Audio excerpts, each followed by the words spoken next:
kung meron kang suicidal tendency, yung samang loob na nararamdaman mo, yung sakit, sakit sa loob mo, sakit sa isip mo, sa tingin mo, naniniwala ka, mas masakit yun kaysa pag pinatay ko yung sarili ko.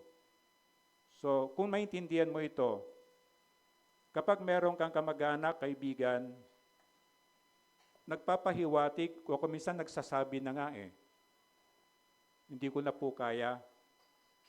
Pero anong ginagawa natin? Tawanan mo ang problema mo, alika, labas tayo. You try to listen po. And before it's too late. Kasi kailangan lang nila ng, may kino-communicate sila, may sinasabi sila, pero most of us, hindi natin tinitake seriously, lalo na sa magulang. Alam mo yung mga age na from 12 o sabi mo 13 na 13 to 18, napaka-critical po ng age na yan. Na naranasan natin yon. Hindi natin naintindihan sarili natin. So you try to listen. Na kung minsan kailangan lang niyang ilabas yon, i-vent out yung nararamdaman niya. Pero kung minsan ugali natin, tawanan mong problema mo, yayain kang uminom, yayain kang maggala, di ba? Ano kaya pakinggan mo yung nararamdamang sinasabi niya. So ito po, nagsisimula lang yan, it can cost even yung life ng tao. Kasi lalo na ngayon, masyado tayong wala ng panahon makinig sa mga, sasabihin mo pa, ang arte-arte mo naman, hindi. They are trying to communicate, but try to listen. And then next slide. Sa 2 Thessalonians 3:13, di ba? Mga kapatid, huwag kayong magsasawa sa paggawa ng mabuti. Nagpapahiwatig yung dinadanas ni Pablo. Pinipilit niyang hindi tumigil sa ginagawa niya. Pero doon sa life niya, masesense mo, nade-discourage niya, malungkot siya, nahihirapan siya, may sakit pa siya, tapos ang dami nagtatangka ng buhay niya. Kung ipuput mo yung sarili mo sa kanya, mas maintindihan mo sana siya. Hindi pa ba umandar yung clicker?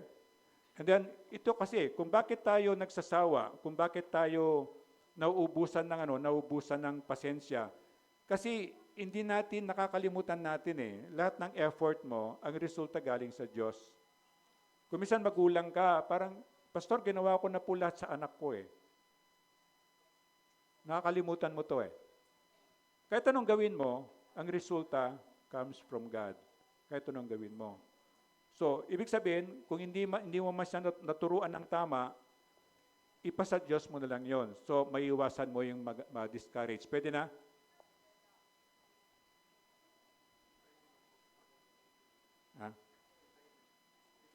O hintayin ko daw kasi senior na rin siguro siya kaya ang bagal, no?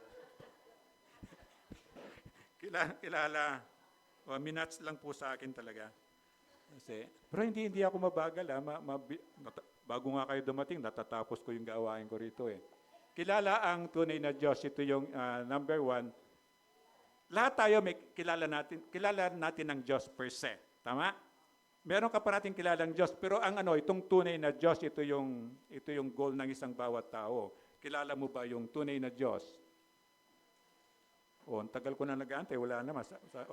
John 16:33, si Jesus nagsalita nito. Sabayan niyo ako.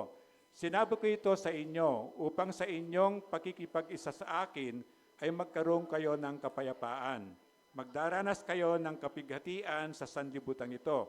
Ngunit tibayan ninyo ang inyong loob na pagtagumpayan ko na ang sanlibutan. So sinasabi ni Jesus dito para ma-encourage tayo. Kasi talaga namang magulo ang mundo, hindi nyo nakikita.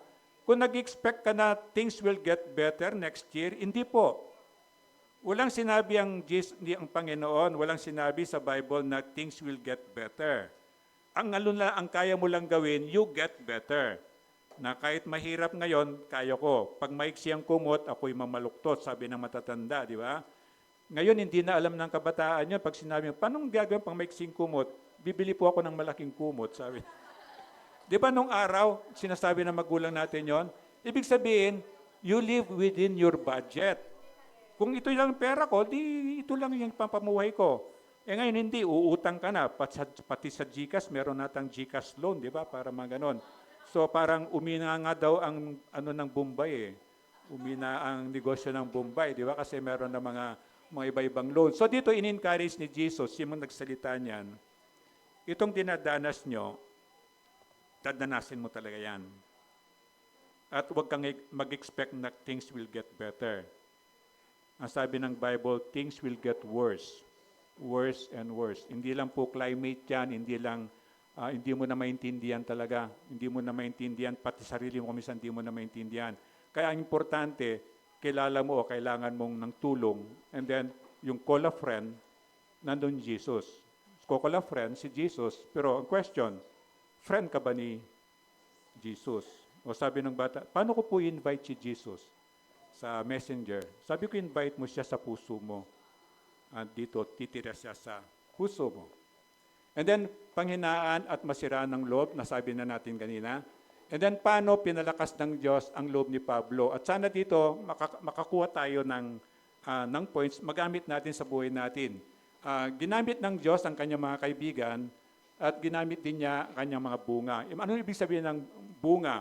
Ito yung sa pangangaral ko, meron nagbubunga.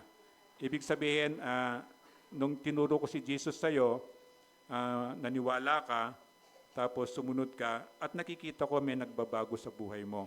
So ito yung ginagamit ng Panginoon, ginamit na kay Pablo. Hanggang ngayon, gagamitin ng Diyos sa atin. And then una ang kanyang mga kaibigan. Sabi niya sa verse 1, pagkatapos umalis si Pablo sa Atenas at nagpunta sa Corinto. Alam niyo sa Atenas, di ba, pag-alis niya, last week pinag-aralan natin, basta umalis na lang siya. Parang sinasabi niya, bahala kayo.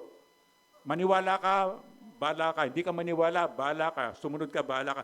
The same, ganito, the same. Ginagawa ko yung abot ko makakaya, kasama ko lahat ng wala tayong staff, lahat ng volunteers ng simbahan, ginagawa ang lahat ng makakaya. Nasa inyo na lang kung maniniwala ka o hindi. Para nasa inyo na lang kung susundin mo yung sinasabi ng Diyos, ang magbe-benefit ikaw. Parang ganun. So ganito yung ginawa ni Pablo, pumunta siya ng Corinto. And then yung Corinto, ito nga, napakaganda. Ito yung mga ruins na yan eh. Pero kung you create your imagination, may imagine mo gano'n siya kaganda nung araw. Na yan, parang mga palasyo yan, tapos makita mo yung environment niya, overlooking the mountain, tapos yung mga green na yan, gano'n siya kaganda. At pag pumunta ka ng Athens, gano'n pa rin yan, kaya lang makikita mo mga ruins na. And then napapatanong kaya, bakit walang nagtayo uli? Pumunta ka ng Jerusalem, the same. Pagpunta mo din, parang, ba't ako, ang laki ng binayad ko rito, kalahating milyon para mag-tour ako sa Jerusalem.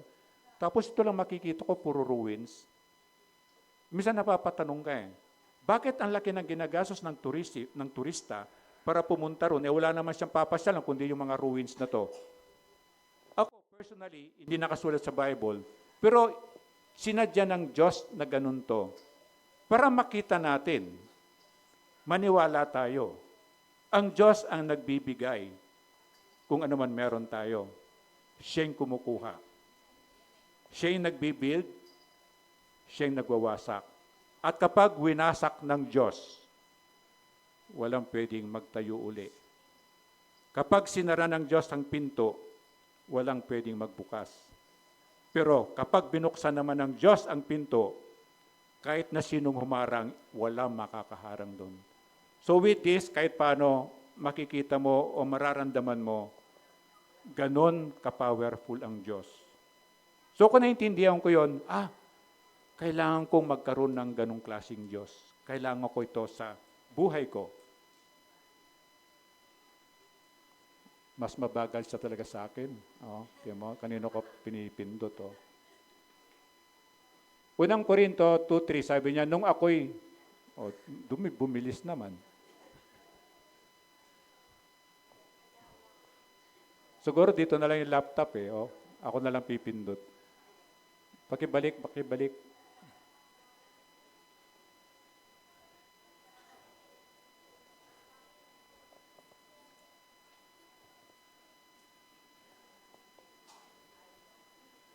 Next slide. Sabi niya, nung ako'y nariyan, ako'y nangihina at nanginginig sa takot. So, when you try to study the Bible, di ba, ito lang sinabi niya. Pero kapag binabasa mo isang parte ng Bible, kasi alam mo, nanginginig, pwedeng maisip mo, dahil ba sa sakit niya? Kasi sakit niya malaria. And then dahil ba sa, sabi niya, nangihina? Is it because sa pagod? Is it because pag nagtatakot ka, nangihina ka? Pag natatakot ka, nanginginig ka din, di ba? So parang ang punto, nai-imaginein mo kung anong dinadanas nitong nagsasalitang si Pablo, itong nagtuturo. At kapag naintindihan mo yon, parang manliliit ka, di ba? Mahahumble ka. Ako nga, ang liit lang ng problema ko, parang nanghihina na ako ng loob. Ito pa kaya ang mga taong ito. And then next slide.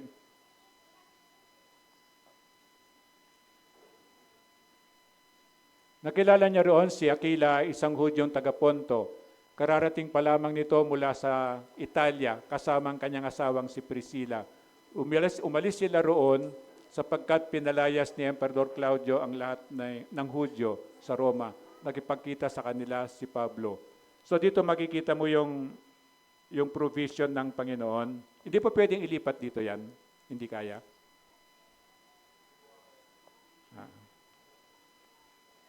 So nakita mo, alam ng Diyos kasi yung dinadanas ni Pablo. Parang ikaw, alam ng Diyos ang dinadala mo ngayon. Pero dito makikita mo, gumagawa ng paraan ng Panginoon. At sana makita niya yung nangyayari sa atin sa mga laptop na yan, na yung ganyan. So alam ng Diyos yan eh. Tapos pag hindi nagwo-worship, okay na okay nang ginagamit yan. O baka ginamit yan sa mga makabundong ano. Kaya pinalayas sila dito, pinalayas ng emperador, pero ang Diyos ang gumawa nito para pumunta kay Pablo at nakipagkita sa kanila si Pablo. So ito yung ginamit niyang ma-encourage. Kasi malapit yung mahal ni Pablo mga to, itong mag-asawang ito. Very close siya dito. So nandun yung kahit sa atin, nakikita mo yan pag may problema nga, di ba, may sakit ka, pag binisita ka ng kaibigan mo, parang napapalakas ang loob mo, di ba? Na kuminsan nandyan lang, pinagdala ka ng pagkain, yung mga ganun ba? So nararamdaman mo yun eh. So, the same ang Diyos, ganun siya. Yung ginawa na kay Pablo, alam ng Diyos yung dinadanas ni Pablo, so nagpadala siya ng rescue ba, para ma-encourage lang si Pablo. Wala talaga. Oh. Nagsasabay tayo, Jay. At dahil siya manggagawa ng tolda tulad niya, siya ay nakitira sa kanila at siya ay nagtatrabahong kasama nila. So, tent maker si Pablo. Pero ang tent maker, sa modern times natin ngayon, maririnig niyo may mga missionary tent maker. Ibig sabihin ng missionary kang tent maker, meron kang trabaho, tapos sinusustain mo yung pangangailangan mo. Hindi ka sinusweldo ng simbahan, hindi ka sinusuporta ng simbahan, kundi ikaw mismo. So ang tawag sa'yo tent maker. Pero si Pablo rito, literal na tent maker siya. Kung natatandaan niyo sa Joppa, yung nagpapatuyo ng mga balat ng hayop, parang gano'n ang trade nila. Tinatanggal yung balahibo ng hayop, ginagawang mga apparel yon. Tapos yung balat, tinatanya, pinapatuyo yan dito, malalaki. So tinatahi nila yung balat ng tupa, balat ng kambing, pinagsama-sama yan para gagawin silang tent talagang ganon. So ito yung trabaho niya. And then, sa kanila, kultura nila, halimbawa kung dito, parang, dito medyo konti eh, mas marami senior nandito, parang ganon.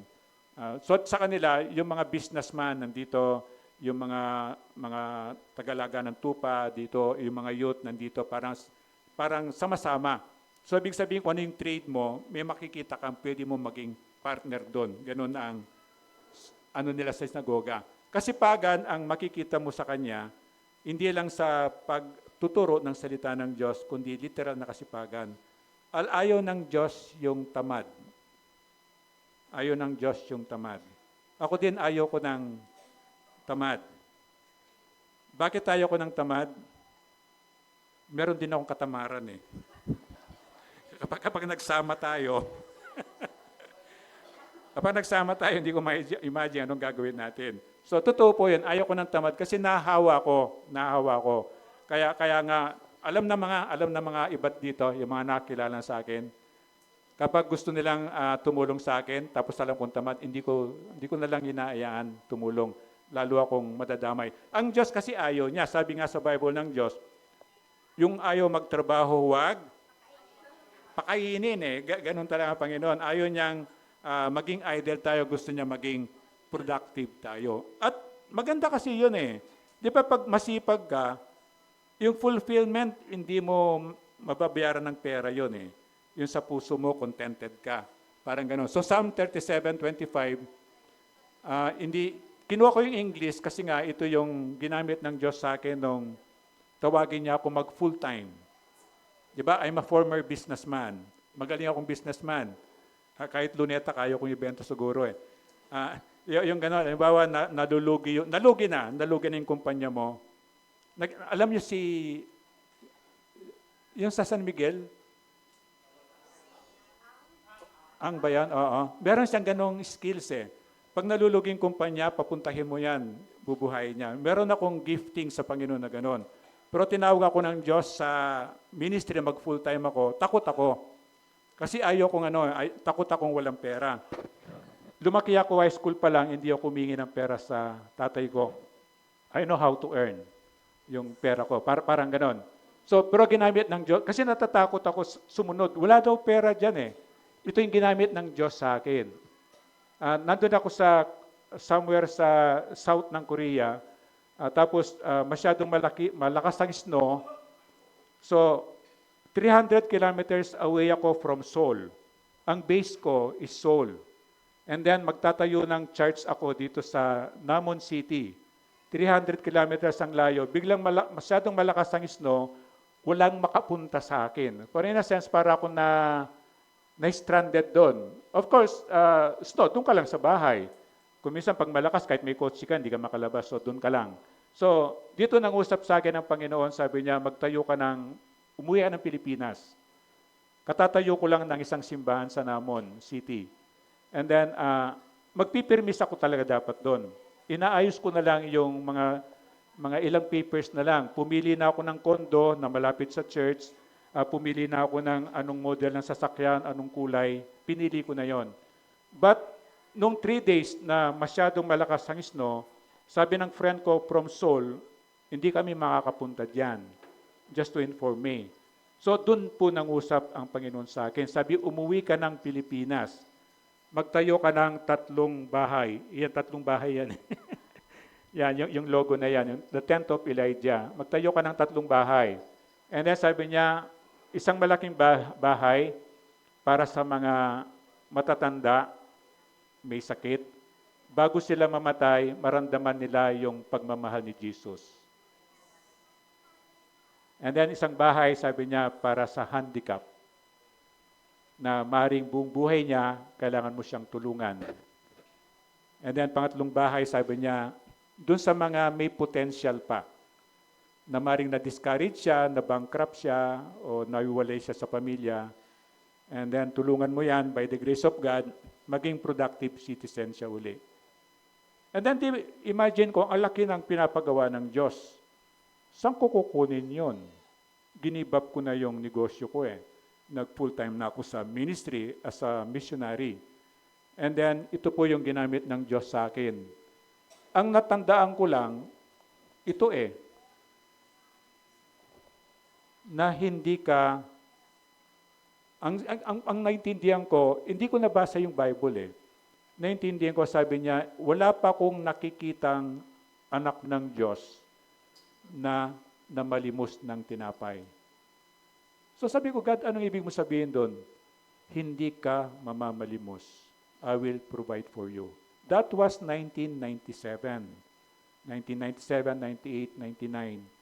Na pinanghawakan ko po yun. Kaya ngayon, mga kaibigan ko, hindi ako naintindihan. Pag may kailangang pera, kailangan mag-raise ng funds.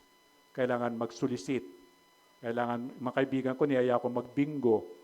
Yung bingong magpabingo ka sa may premium kotse, mga ganon. Yung totoong kotse, hindi yung plastic, yung parang ganon. So, hindi eh. Pinanindigan ko po ito. Example, last December. Last December, sabi ko, ano ibibigay natin sa Pasko? Gusto ko sana ako, walang uuwi na walang dala. So, ibig sabihin, pag Pasko kasi, alam nila, ang kultura ng Asia pag Pasko, may pagkain, di ba? Maraming pagkain, masarap na pagkain. Yan. may mga regalo. So marami talagang pumupunta. So nag-prepare kami ng 250 katao. Sa dito, rough estimate, God, gusto ko po merong mga premyo. Tapos, rough estimate, kailangan ko ng 50,000, additional 50,000. Itong 50,000 para sa Christmas gift lang to. Hindi ka magsusulisit, hindi ka manghihingi. So sabi ko lang sa kanila, we pray lang. Si Kuya John, anak niya, Kuya John yung inalagaan namin sa third floor, tapos pinupuntahan namin sa Santa Mesa. Namatay siya a few months, last year. Yung anak niya nasa Amerika, from Amerika, dumiretso siya rito. That was bago magpasko. Dumiretso siya rito para magpasalamat sa pagmi-minister namin doon sa tatay niya. Ang tanong ng anak, Pastor, totoo ba? Sure ka ba na ligtas yung tatay ko? Opo, sure ka ako. Kasi nakita ko for more than a year siguro, I'm ministering to Kuya John. And then nagbigay siya that time sa simbahan ng 105,000 pesos, di ba? And then yun nga, purihin ng Panginoon, ito yung panalangin eh. Hindi ako nag-solicit, hindi ako nanghingi, hindi ako di ba dati pwede tayong, yung gusto ng sponsor ng prize, di ba? And then next prayer ko, I have 105,000. Ang prayer ko, di ba, 50,000. And then nagpadalang Diyos ng 105, di ba? If I were you, binigyan ka ng 105, di ba? So, God, 105 po o 50? Ako yon. It will be my responsibility. Di ba? God, sabi ko, sige po, I will stick to the 50. Pero alam mo, nag-struggle ka as human, di ba? Nanalangin ako, 50, binigyan mo ako 105, di parang, siguro ito na yung gagastusin ko, di ba? But by the grace of God, dahil sa panalangin, ginamit lang yung 50. Ginamit lang talaga yung 50. At nakita natin yung saya natin nung Pasko dahil sa Panginoon yon, because we prayed, hindi tayo nagsulisit. Kaya sabi niya, hanggang ngayon, pinangahawakan to. Hindi tayo magre-raise ng funds, kung bakit nananalangin tayo every day nananalangin tayo. Kaya sabi niya, committed volunteers, wala tayong staff, kasi nga ito yung ginagamit ng talaga ng Diyos, na committed volunteers. Maraming volunteers pero bihira yung umaabot sa magkukumit talaga. Ito nagkukumit talaga, kay pakainin mo yan, kay hindi yan, magbo-volunteer pa rin yan. Pero yung mga ordinary volunteer lang, okay lang naman yon. Pag wala siyang ginagawa, punta sa kay pastor. Pag may ginagawa, wala. Kaya wag mo nga asahan. Salamat pag nandyan, pag wala, it's okay. Parang don't worry, parang ganon.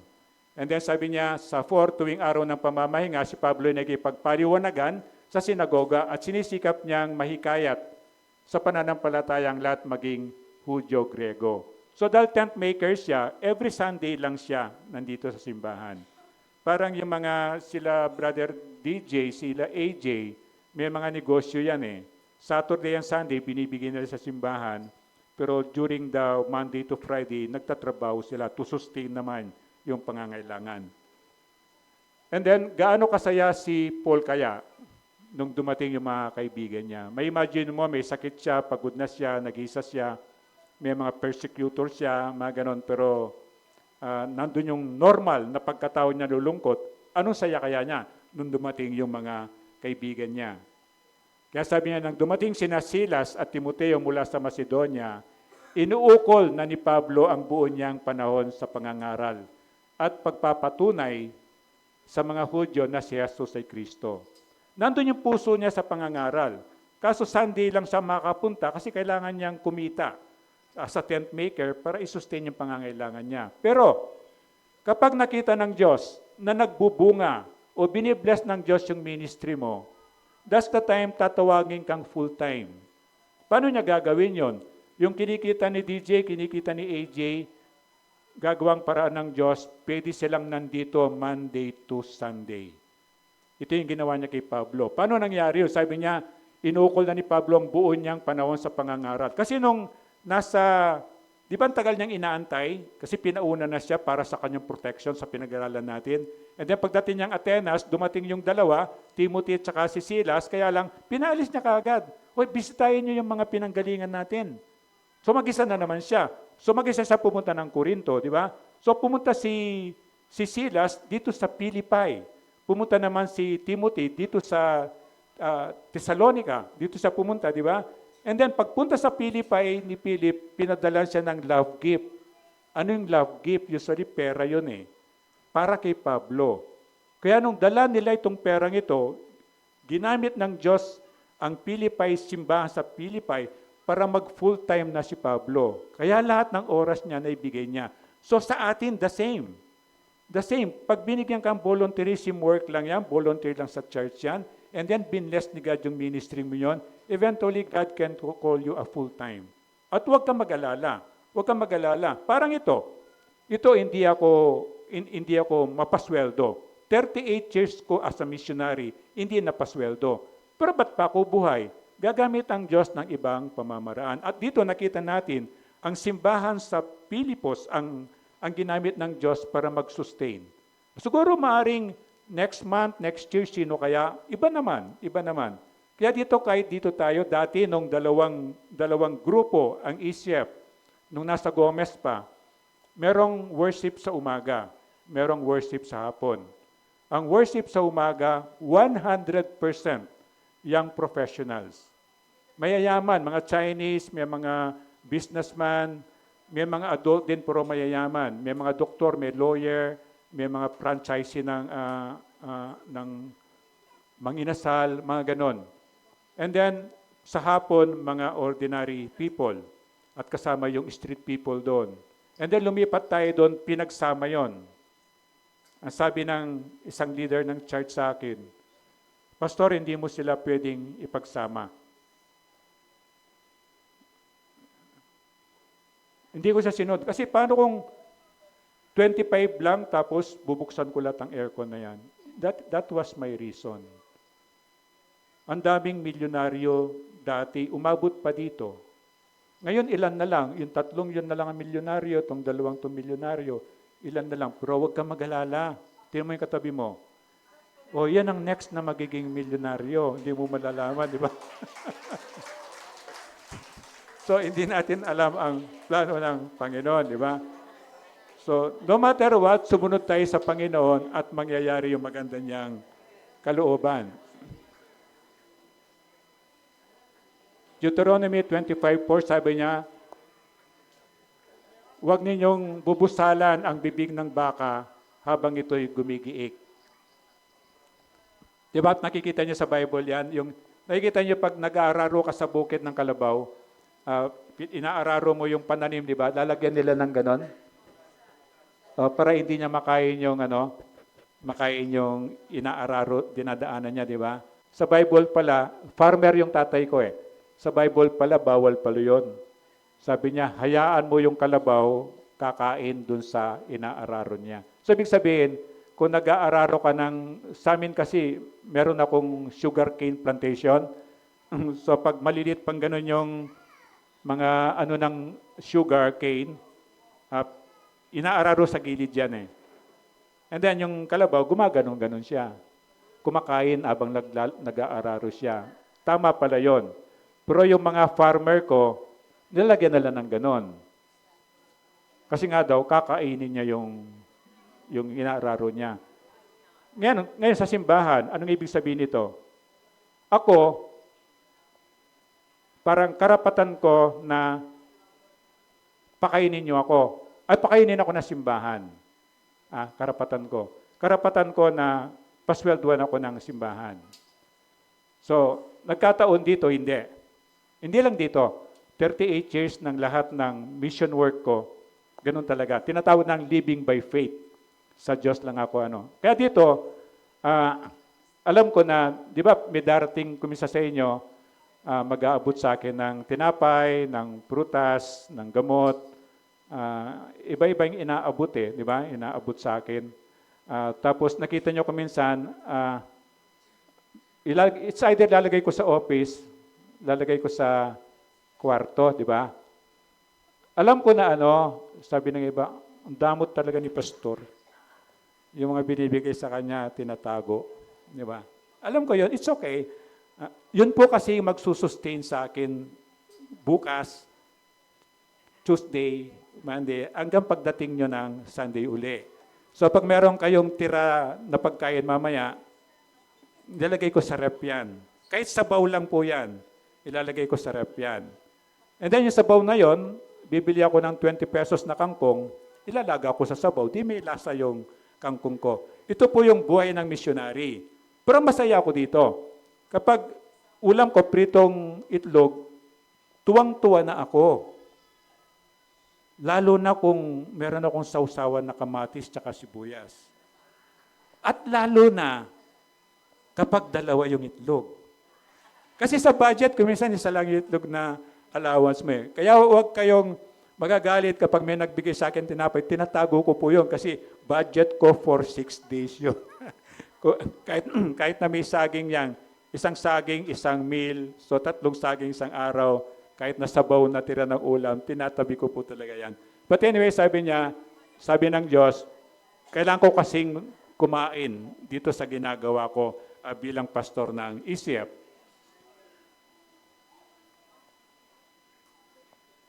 Pangalawa, 2 lang tayo, pinaano ng Diyos sa pagiging nadidiscourage na si Pablo sa mga kaibigan. Dito naman yung kanyang mga bunga. Sino yung kanyang mga bunga? Sabi niya sa 6, nang siya'y salungatin at laitin ng mga ito, ipinagpag niya ang alikabok sa kanyang damit bilang babala sa kanila. Sabi niya, kasalanan ninyo kung kayo'y mapahamak. Hindi ko nasasagutin iyon. Mula ngayon sa mga hintil na ako mangangaral. Talagang parang napikon na siya, di ba? Napikon si Pablo, hindi dahil sa hindi dahil sa personal. Kasi sa kanya, kahit patayin mo na siya, hindi na siya titigil eh. Kasi binigyan na niya yung buhay niya sa Panginoon.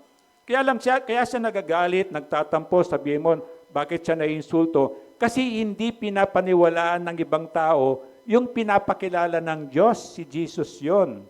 So the same sa akin. The same sa akin na kuminsan nadidiscourage ako, ilang taon na kitang nakikita, kulang na lang magkamukha na tayo halos, di ba? Kasi ang kinakain natin every Sunday, pakpak ng manok, parang gano'n. Pero ngayon ganyan ka pa rin, parang ganyan ka pa rin, wala ka pa rin pagbabago. Kung minsan nadi-discourage ka, dahil nakakalimutan ko, ang magbabago talaga sa'yo, hindi ako, kundi yung Panginoon. So, mapapalit ako, God, sorry po kako. Importante po, nandito pa yung taong to. Meron pa akong pagkakataon na maturuan siya. So dito, nagalit siya, pinagpag niya yung balabal niya, alikabok. Remember sa Bible, kapag ang Hudyo, pumunta siya sa bayan ng mga hentil. Di ba, ang tingin nila sa mga hentil, marumi. So, halimbawa, parang dito, yung tulay doon, di ba, boundary ng Makati, boundary ng Pasay, yung tulay dyan sa may EME, di ba? So, sa kanila, halimbawa, kung ang Makati ay lugar ng mga Hudyo, tapos ito lugar ng mga hentil dito, kapag ang Hudyo pumunta siya rito, pagdating sa tulay na yon, ipapagpag niya yung mga sandalyas niya. Kasi ang ibig niya sabihin, marumi yung eme na yan, makasalanan sila, maruming tao sila. Hindi ako dapat magdadala ng anumang karumihan dito sa lugar namin. Di ba, culturally, parang ganon? So ganito remember, Hudyo si Pablo Sabi, galit siya, tinawag siya ng Diyos para sa mga hentil. Tayo yung mga hentil. Ang mga Hudyo, yung mga taga-Israel, di ba?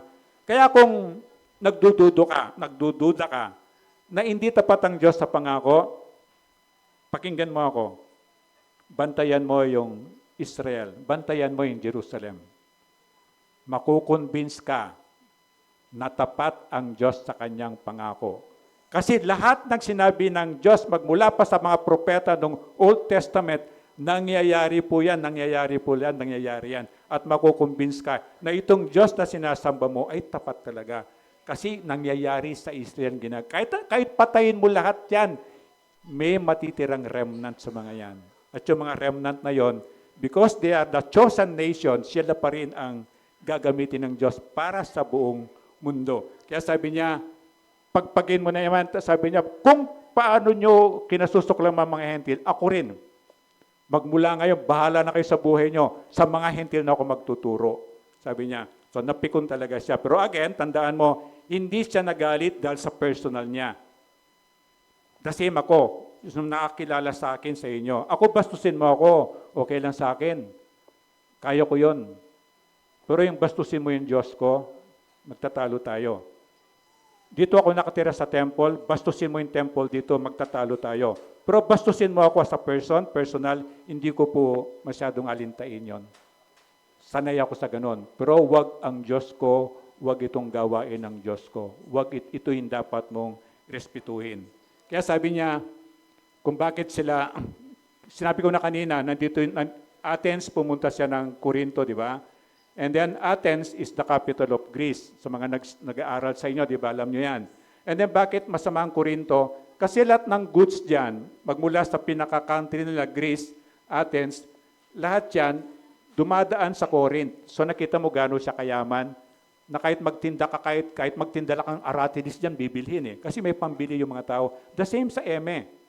Hindi nyo napapansin na may pera dito eh. Kasi kahit anong itinda mo dyan, nagsusurvive because may pera ang mga tao. Kasi karamihan na nakatira, nagtatrabaho sa Makati, nasa sentro kasi. So kung bakit naging makasalanan din siya dahil sa kayamanan niya. Parang dito nga rin, dapat mag-ingat din tayo. And then, alikabok sa paa, sabi niya, yung sinabi mo nga kanina, ito na yung expression niya. Kung ayaw nyo, bahala kayo sa buhay nyo, sabi ni Pablo. And then, next verse, sabi niya, kung mamatay ka na hindi naniniwala sa Diyos, na Diyos si Kristo, sagutin mo na yon. Kahit dito, kaibigan, huwag mong i-personal. Nandito ka, decision mo. Hindi ko pwedeng isaksak sa puso mo.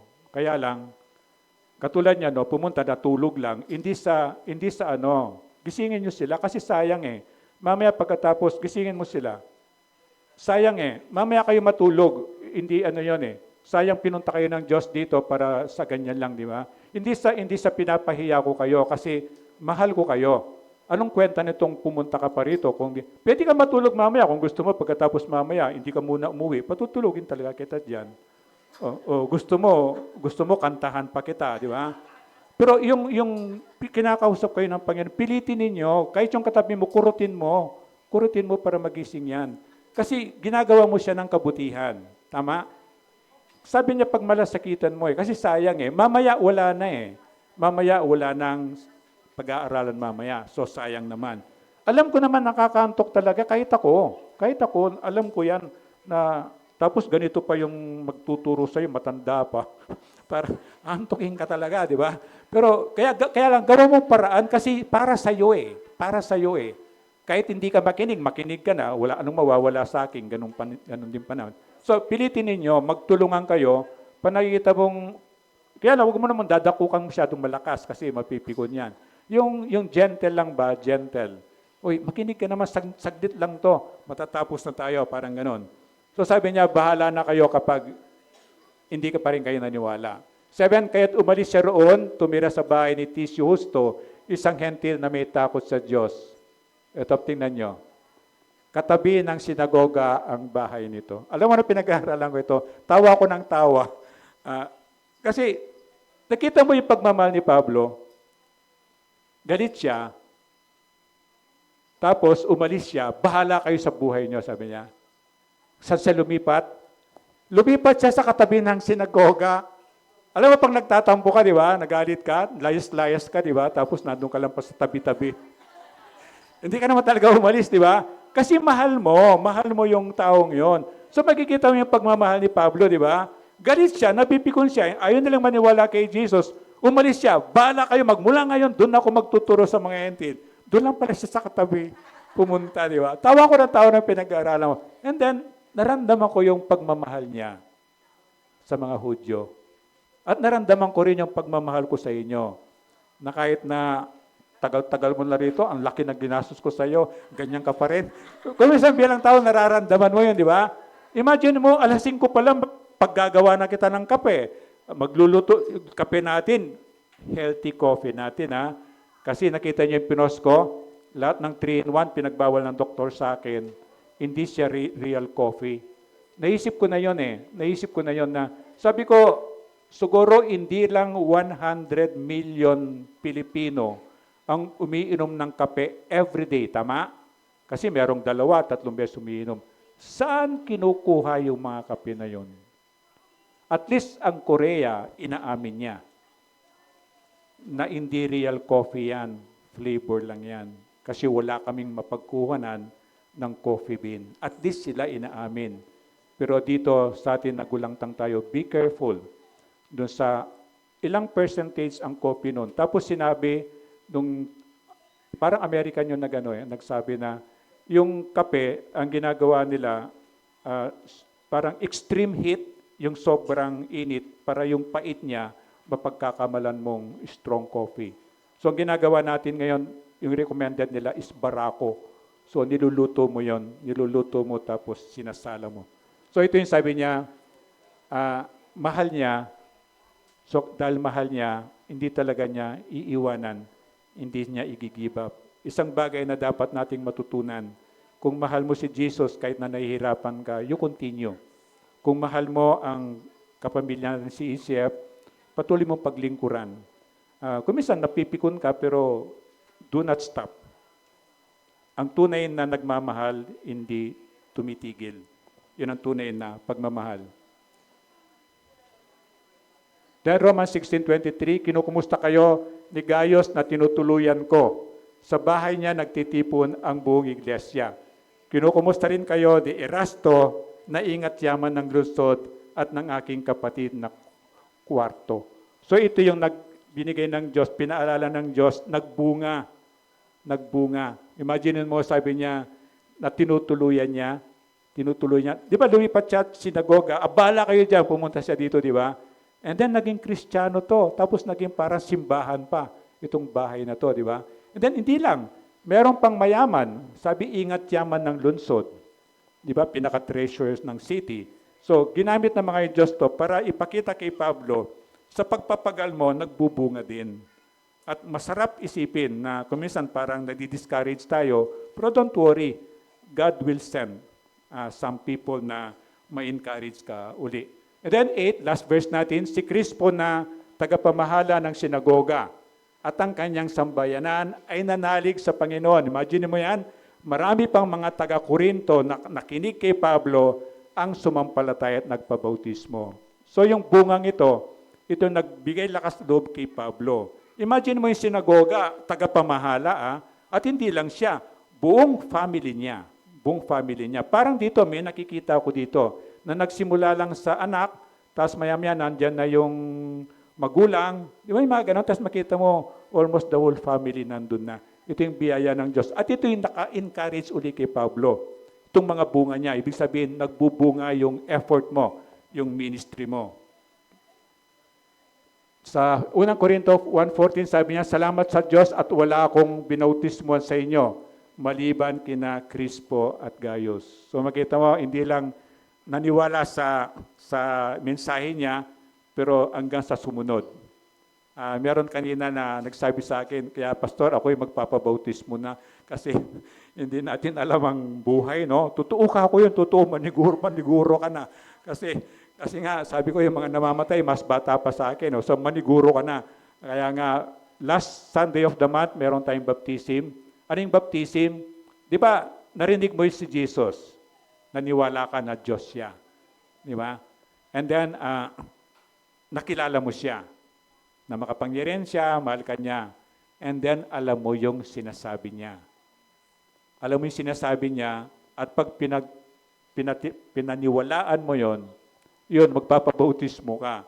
Kasi sinasabi niya, pagsisihan mo, talikuran mo yung kasalanan at ikaw ay magpabautismo. Ito yung pinapahayag mo publicly na ako ay naniniwala kay Kristo. Parang binobroadcast mo publicly na ikaw ay tagasunod ni Kristo, na ikaw ay Kristiyano, ikaw ay kaibigan ng Diyos, ikaw ay anak ng Diyos. Ito yung publicly declaration ng faith mo. And then, narinig mo, sumampalataya ka, at yun pinahayag sa pamamagitan ng bautismo. Kasi meron pa siyang public accountability, di ba? Natatandaan niyo pag ito yung baptistry natin, para sa hindi pa nakakaalam, nilalagyan po ng tubig yan. And then ito yung tatlong tanong, di ba? Na isinuko mo, di ba, ang buhay mo sa Panginoong Yesus para maging anak kanya. Pangalawa, nangangako ka ba na sa abot na makakaya mo at saka sa Diyos, at saka sa aming lahat dito, na susundin mo ang lahat. Sa abot na makakaya mo, lahat ng utos ng Panginoon, di ba? Pangatlong tanong, nangangako ka ba sa Diyos at saka sa amin na mula ngayon wala ka ng ibang Diyos na sasambahin maliban sa Panginoong Yesus. And then kung ako magbabaptize, bilang pagsunod ko sa utos ng Diyos sa akin, binabautismuhan kita, lulubog kita sa pangalan ng Ama, ng Anak, ng Espiritu Santo. Amen. Ito yun eh. So ito yung pagpapahayag na sinasabi ng Bible. So tayo po'y manalangin, at bago tayo manalangin, tayo lang po. Ayun na nga, sana kung hindi mo pa talaga sinuko ang buhay mo sa Panginoon, this is the time. Salvation is today. Kung hindi ka pa talaga nag-decide, sana mag-decide ka na ngayon na ito yung layunin ng Diyos, na hindi lang yung kung mag-decide ka, katulad namin nag-decide na kami na isuko ang buhay namin sa Panginoon, nandun na yung kaligtasan. Pero ang isang pinakamaganda doon, na habang nandito pa tayo, habang buhay pa tayo, mararanasan natin yung sarap ng buhay na kasama si Kristo. Panginoon, salamat po sa salita mo. Kung meron ka pong nakikita ngayon dito na hindi pa nag-decide na tunay na maniwala sa iyo, manampalataya sa iyo, na marami na po siyang narinig na salita mo. Alam na po yung sinasabi mo. Kung mamarapatin mo, Diyos, kausapin mo po itang taong ito, at ngayong sa mismong araw na to ay matanggap po niya yung regalo mo na buhay na walang hanggan. Ito nga po yung utos mo na pagsisihan namin at talikuran ng aming mga kasalanan. At kami po yung magpabautismo, at simula po yon ng buhay, na magandang buhay na gagawin mo po sa amin. Salamat po, Diyos, sa pagkakataon din makapag-observe po kami ng communion. Sa biyaya mo nga po, Diyos, para maalala po namin kung paano mo po binayaran ng aming mga kasalanan. Ito po yung dalangin ko sa pangalan ni Kristo. Amen. Pwede pong po.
Take time na kung meron kayong kasalanan na hindi nahingi ng tawad, magandang panahon po ito para ikumpisal yung kasalanan natin sa Panginoon bago mag-communion.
Lahat po nabigyan. Pag di kayo nabigyan, pwedeng pakitaas yung kamay.